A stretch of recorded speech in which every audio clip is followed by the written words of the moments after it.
E chegou a hora da nossa entrevista do dia e o assunto do nosso bate-papo é o Enem. Mais de 5 milhões de candidatos vão fazer o exame nesse fim de semana. Para muitos, esse é o único meio de entrar na universidade. E para quem passa o ano se preparando, nada pior que cair, na verdade, em pegadinhas na hora de encarar a prova. O problema é que tem gente que acaba deixando de lado detalhes importantes e coloca em risco todo o esforço depositado para a tão sonhada aprovação. Para dar dicas de como aproveitar da melhor maneira esse momento, a gente recebe aqui no estúdio a especialista em vestibular, diretora das escolas Idaan, Ludmila Rondon. Seja muito bem-vinda. Excelente dia. Bom dia, Adriane. Bom dia, telespectadores. Acabei de falar das pegadinhas. Elas realmente existem ali no enunciado. Na verdade, o Enem iniciou, eu diria que com toda essa estratégia de prova em função dos distratores, né?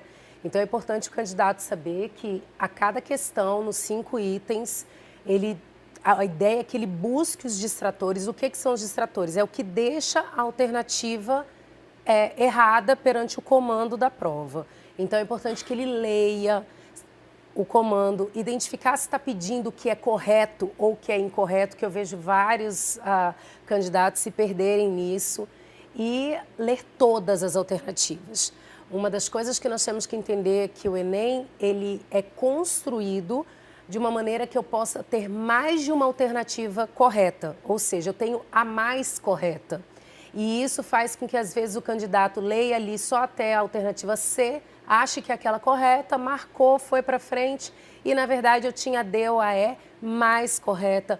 Eu diria que mais pertinente ao que o comando da questão estava solicitando. Por isso há tanta contestação nas respostas, né? Que o aluno acredita, tem certeza que respondeu certo. É isso.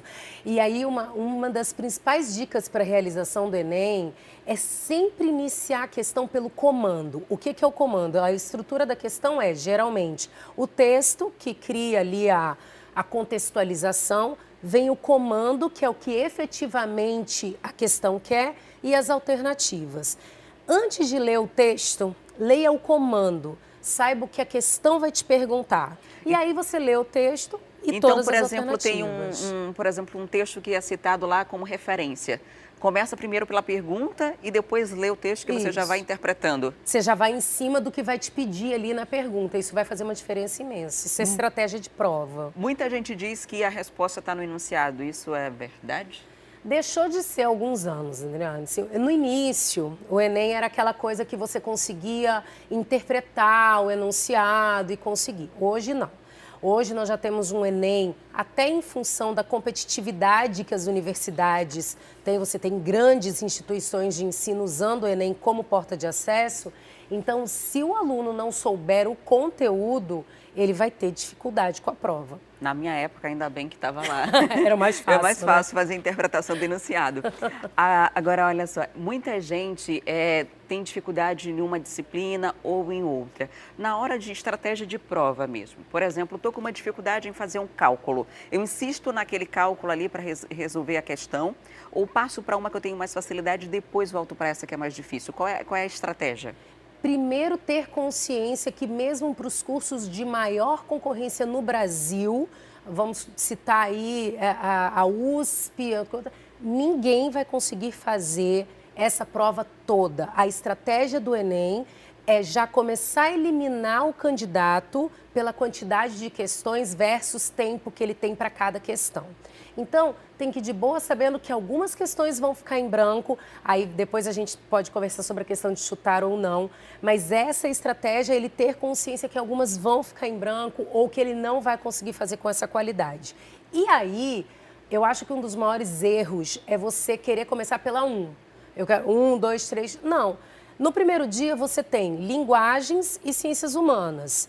Dentro de ciências humanas, você tem geografia e história. Você sabe o que você tem maior facilidade. E aí, a sugestão é começar por isso.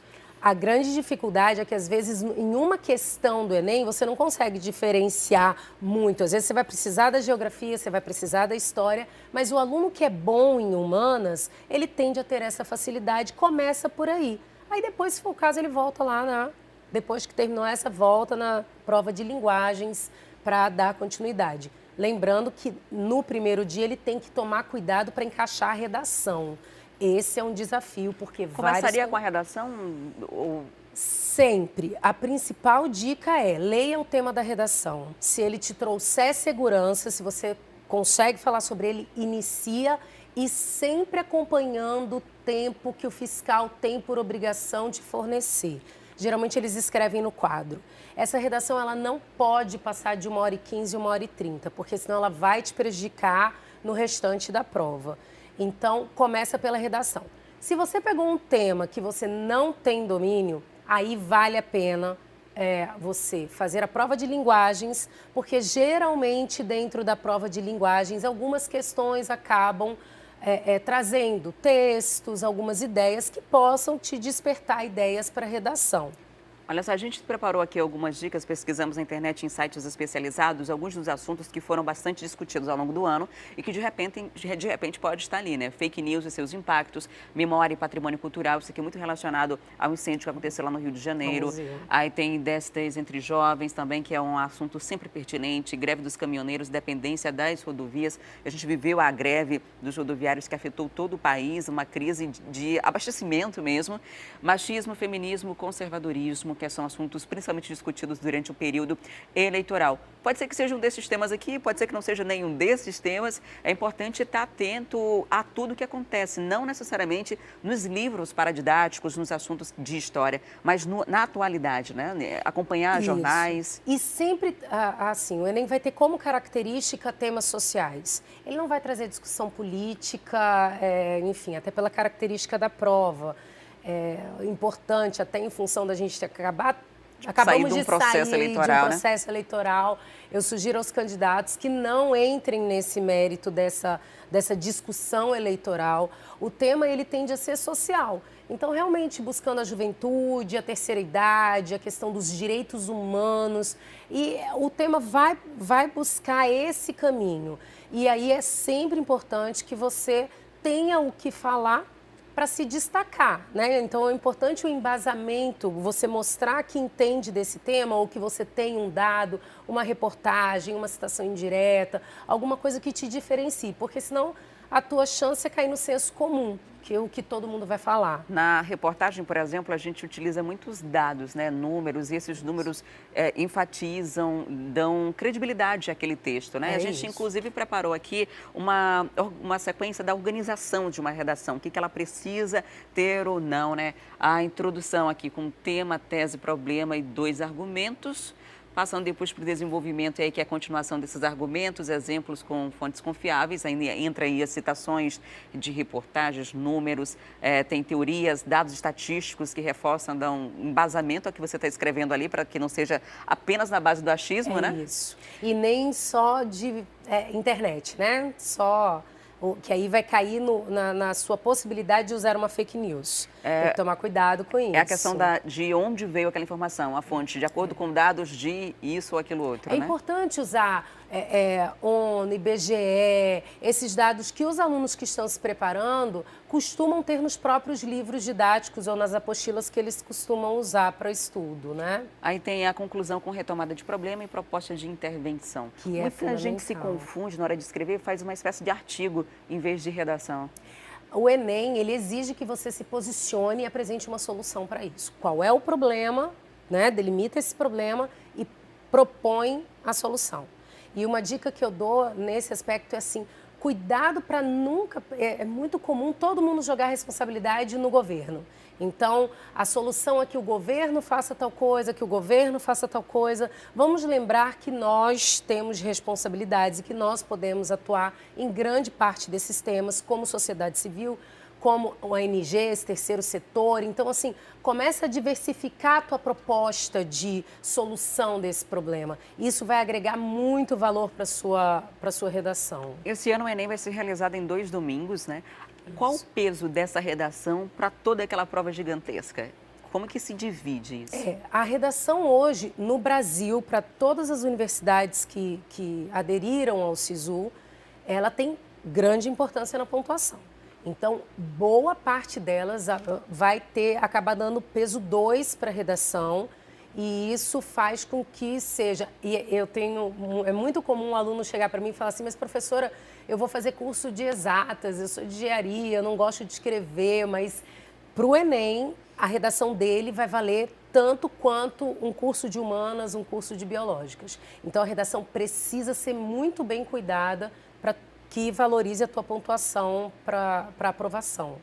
E por que a gente decidiu fazer um programa hoje temático e falar muito sobre o Enem? Porque o Enem, hoje, o Exame Nacional do Ensino Médio, é a principal forma de ingresso ao ensino superior. Existem vários locais que recebem os alunos através da realização dessa prova. Inclusive, a gente vai mostrar aqui para você que nos acompanha quais são os acessos, o ingresso no ensino superior através do Enem. Tem o SISU, tem o ProUni, o SISU é um dos principais, né, junto com o ProUni, que é um programa da Universidade para Todos, que é um programa que concede bolsas parciais e integrais em universidades particulares, né? Para o aluno da escola pública, né? Tem o Pronatec, que é o ensino técnico. O FIES, que é de financiamento de crédito, educativo, né? O acesso internacional, a prova realizada aqui pode dar acesso a outras universidades fora do país. Principalmente em Portugal, nós temos várias universidades que já usam o Enem como uma das etapas de prova de seleção para o aluno brasileiro. E a gente conversava ainda há pouco que além da UFAM, por exemplo, que aqui no Amazonas, que aderiu ao Enem como ingresso, tem o IFAM também. Que é o Instituto Federal. E aí, eu vejo que, Adriane, eu vejo que os pais se perdem com esse tanto de siglas, com esse tanto de situação. É importante nós colocarmos que o Enem, ele é uma prova, Exame Nacional do Ensino Médio. Essa prova, ela vai dar acesso a todos esses programas. A pergunta não necessariamente seria passou no Enem, né? E sim, foi bem no Enem para depois entrar em um desses programas. É muito relativo. Você foi bem no Enem? Depende. Você vai usar ele para quê? Você vai usar ele para o SISU ou para o Pronatec? As notas são muito diferentes. Agora, o que a maioria, e aí o que apareceu aí na nossa reportagem, é o SISU, que é o sistema de ingresso que abre em janeiro, e aí você vai ter acesso às universidades públicas do Brasil que aderiram ao SISU. E aí você tem aqui no Amazonas, em Manaus nós temos a UFAM e o IFAM. Lembrando que a UFAM trabalha com 50% das vagas dela e o IFAM com vários acessos 100% das vagas. Vamos falar agora do chute? A gente falou ainda há pouco, né? Priorizou as perguntas que você acha que sabe ou tem mais facilidade. Não deu para fazer tudo, está na hora de preencher o gabarito. Mamãe mandou eu escolher. Eu brinco muito, é o D de Deus. Deus me acuda, né? Adriane, olha só. O Enem, ele é corrigido pela TRI, Teoria de Resposta ao Item. Essa teoria, ela identifica, ela interliga questões da prova, de maneira que eu tenho uma questão fácil, eu tenho uma média e uma difícil. Se o aluno errou essa fácil e acertou a difícil, a TRI vai interpretar isso como chute e vai dar um mínimo pontuação para ele. Não vai valer quase nada isso daqui. Mesmo que ele saiba o conteúdo daquilo? Mesmo, porque ele errou a fácil. Então, ele vai interpretar como chute.